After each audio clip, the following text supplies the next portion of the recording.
Magandang araw po sa inyo lahat. Ngayong araw ituturo ko kung paano gumawa ng masarap na espasol. Sigurado magugustuhan ito ng mga bata at magandang pang negosyo.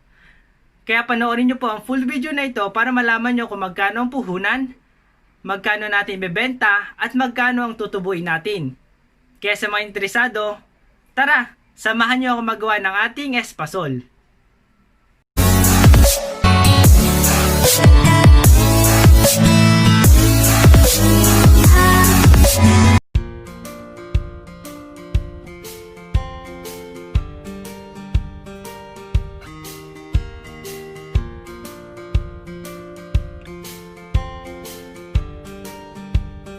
Ang mga gagamitin natin sa paggawa ng masarap na espasol ay kalahating kilo ng glutinous rice flour, 2 can ng coconut cream, 1 can ng Evaporada, at 1/4 kilo ng sugar na wash.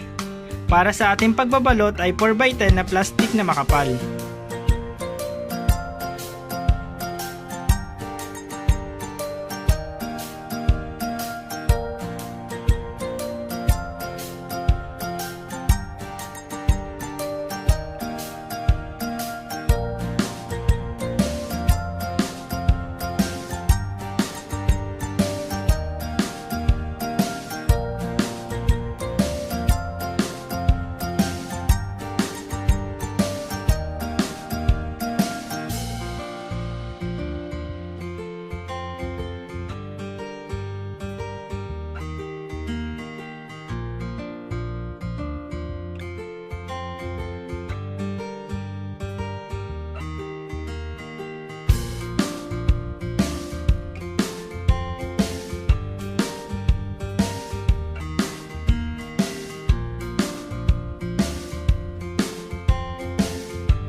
natatapos na tayo sa paggawa ng ating masarap na espasol, mag-costing naman tayo sa mga ginamit na sangkap.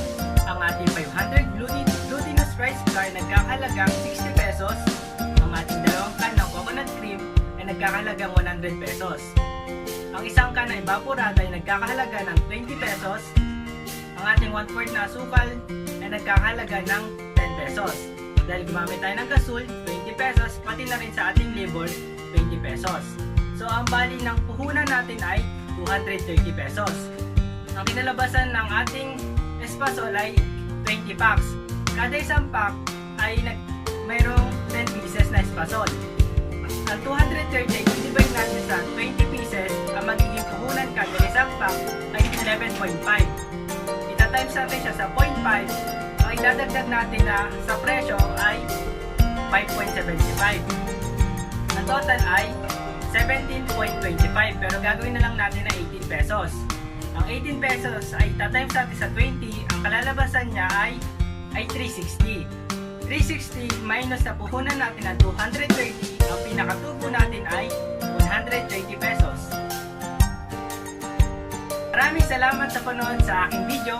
Sana'y natuto kayo kung paano gumawa ng ating masarap na espasol. Tara, kain tayo!